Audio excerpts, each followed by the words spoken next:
Assalamualaikum warahmatullahi wabarakatuh. Waalaikumsalam warahmatullahi wabarakatuh. Waalaikumsalam warahmatullahi wabarakatuh. Sebelum memulai aktivitas pelajaran hari ini, lebih baik alangkah baiknya kita berdoa bersama-sama agar diberi kelancaran dan ilmu yang bermanfaat. Berdoa dipersilakan.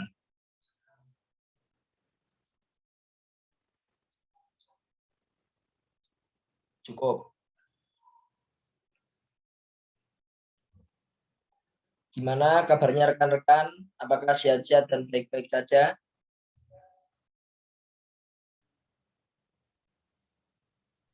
Alhamdulillah, baik Pak. Baik, Pak. Alhamdulillah. Sekarang saya presentasi terlebih dahulu ya. Tanes Bondan hadir? Hadir Pak. Oke. Hani Dwi Prasetya? Hadir, Pak. Ardian Bahtiar? Hadir, Pak. Muhammad Aksanul? Hadir, Pak.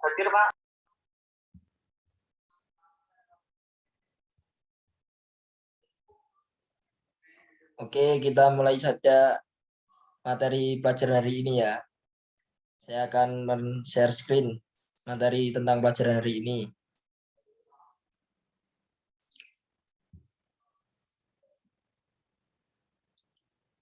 Apakah sudah kelihatan?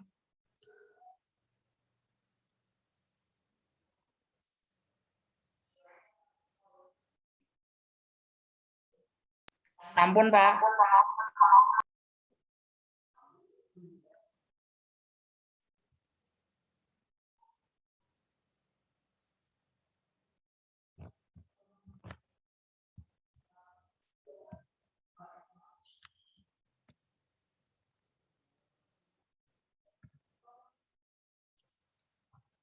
Ya, hari ini kita akan belajar materi tentang atletik, khususnya lari jarak menengah.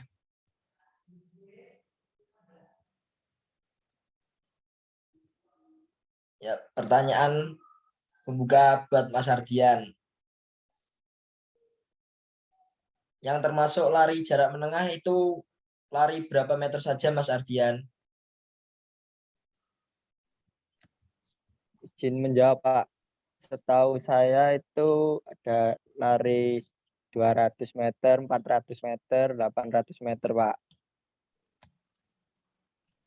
Ya, saya akan mengoreksi jawaban dari Mas Ardian. Tadi yang disebutkan itu termasuk lari jarak pendek. Kalau lari jarak menengah itu 800, 1.500 sama 3.000 meter ya.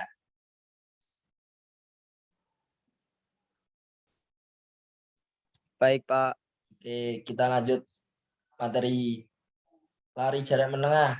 Gerakan lari jarak menengah 800 meter, 1.500 meter, 3.000 meter. Sedikit berbeda dengan gerakan lari jarak pendek atau sprint. Tetapi pada garis besarnya perbedaan itu terutama pada cara kaki menapak.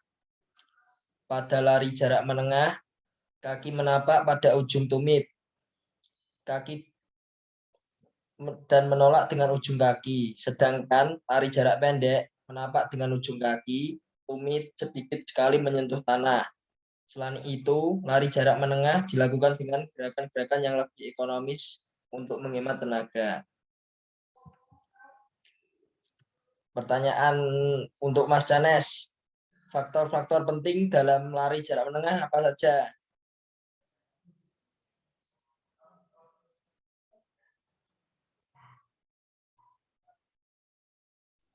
Bentar Pak, gimana? Ini belum Faktor-faktor diulang. penting dalam lari jarak menengah apa saja, Canes? Mungkin daya tahan, terus kecepatan juga penting itu, terus langkah dan kepemimpinan.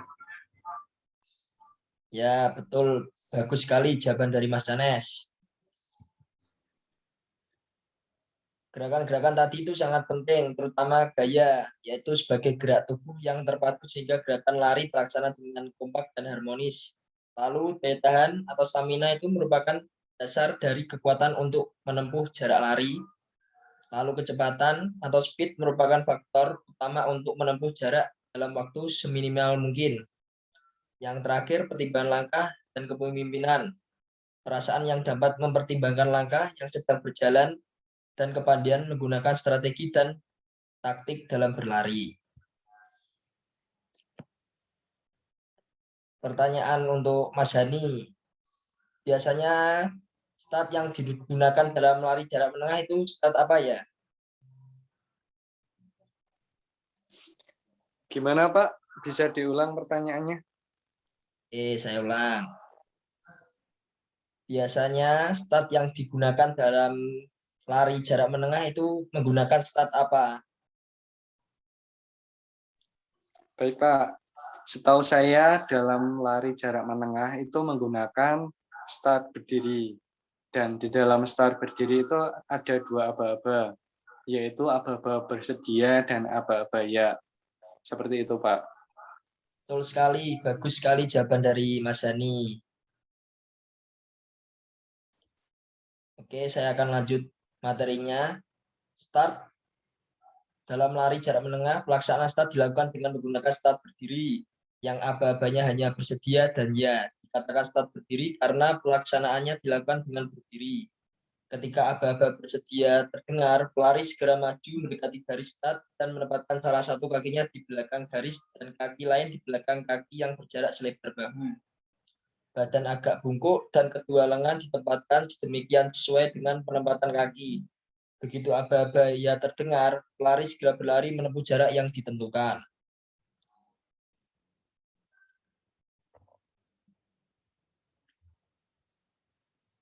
Lalu teknik start. Teknik start yang umum digunakan oleh pelari jarak menengah adalah start berdiri, kecuali pada lari jarak 800 meter ada yang menggunakan start jongkok. Cara melakukan start berdiri sebagai berikut. 1. Sikap permulaan dan 2. Pelaksanaan.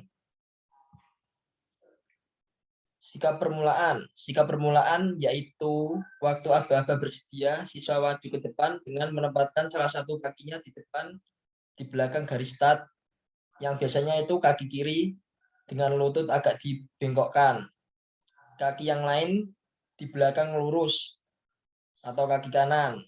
Badan condong ke depan, badan berada pada kaki kiri, kedua lengan tergantung lemas dengan siku sedikit agak dibengkokkan. Berada di dekat badan, pandangan ke depan dengan leher dalam keadaan lemas. Yang kedua, pelaksanaan. Pada waktu aba-aba ya atau bila pada perlombaan mendengar bunyi tembakan pistol start, maka siswa berlari secepat-cepatnya dengan menolakkan dan melangkahkan kaki kanan ke depan bersamaan dengan mengayunkan tangan kiri ke depan dan tangan kanan ke belakang. Teknik lari. Pada saat akan menampakkan kaki pada tanah atau lintasan, mulai dari ujung kaki ke tumit dan terus menolak lagi dengan ujung kaki. Pengangkatan lutut sewaktu berlari tidak terlalu tinggi atau lebih rendah bila dibandingkan dengan lari jarak pendek. Lalu gerakan lengan lebih ringan, artinya tidak sekuat seperti pada lari jarak pendek. Misalnya kalau lari jarak pendek, lengan itu salah satu faktor yang menentukan kita dalam berlari itu bisa cepat atau tidak. Semakin kita mengayun tangan semakin kuat, itu akan menghasilkan impact atau dampak bagi lari kita itu sendiri. Lalu gerakan teknik lari jarak menengah pada dasarnya sama atau hampir sama dengan gerakan teknik lari jarak pendek. Namun pada lari jarak menengah, di mana siswa pada waktu berlari harus mampu berlari cepat dan lebih lama. Teknik lari jarak menengah sebagai berikut. Lengan digerakkan atau diayun mulai dari bahu dengan gerakan agak ke samping sedikit dari bahu itu. Badan agak condong ke depan antara 10-15 derajat dari garis vertikal, tetapi kaki jangan terlalu rileks. Teknik lari. Teknik lari jarak menengah saat melewati tikungan adalah usahakan berlari sedekat mungkin dengan garis lintasan sebelah kiri, putarkan kedua bahu ke kiri, kepala juga miring ke kiri, sudut lengan kanan usahakan lebih besar daripada lengan kiri.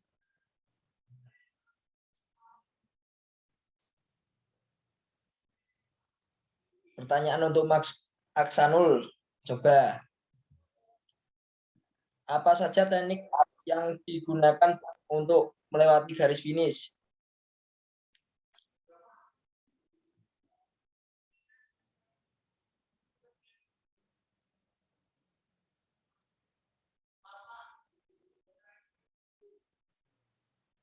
Maaf Pak, suaranya nggak jelas. Oke, saya ulangi ya, Mas Aksanul. Pertanyaan buat Aksanul. Teknik dalam melewati garis finish seperti apa saja yang Anda ketahui?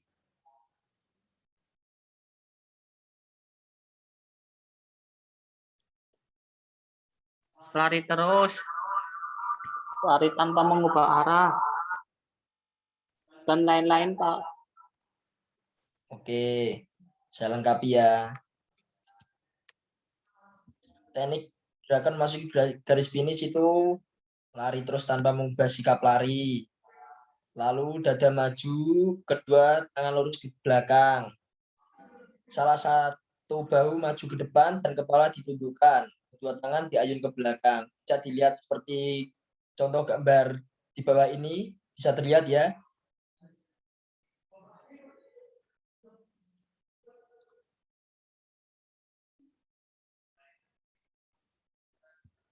Oke, lanjut. Teknik gerakan memasuki garis finish. Hal-hal yang perlu diperhatikan. 1. Frekuensi kaki cepat, langkah diperlebar. Jangan melakukan gerakan melompat pada saat memasuki garis finish. Lalu perhatian dipusatkan pada garis finish. Dan apabila ada pita, jangan berusaha meraih dengan tangan. Yang terakhir, jangan berhenti mendadak setelah melewati garis finish. Ukuran lapangan lari jarak menengah. Bisa dilihat ya, rekan-rekan. Ini trek yang biasanya digunakan dalam perlombaan lari jarak pendek maupun menengah. Startnya di mana saja, mulai dari 400 meter, 100 meter, 800, 1.500, 3.000. Lapangan yang digunakan cabang olahraga atletik yang satu ini menjadi satu dengan lari jarak pendek dan jauh. Untuk lebih jelasnya, berikut keterangannya. Bisa dilihat ya gambarnya. Ukuran standar lapangan lari yang ditetapkan oleh IIIF yaitu memiliki 400 meter persegi dengan satu titik garis finish. Karena hanya memiliki satu titik garis finish, maka garis start pada nomor lari 800 meter berbeda dengan nomor lari 1.500 meter. Bisa dipahami ya rekan-rekan?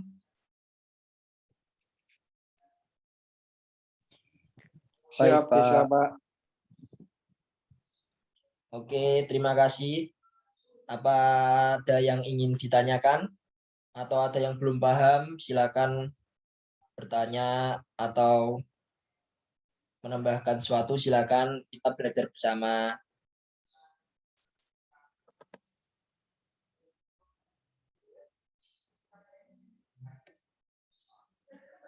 Apakah dari Mas Ardian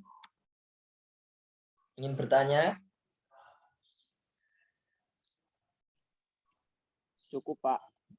Oke, paham? Sudah pada paham? Belum, rekan-rekan? Siap, sudah Pak. Oke, saya rasa materi ini sangat cukup untuk kalian. Sebelum pembelajaran selesai, saya akan memberikan tugas buat kalian mengenai sejarah atletik di Indonesia. Silakan dikerjakan dalam waktu 1 minggu, lalu dikirim di email saya.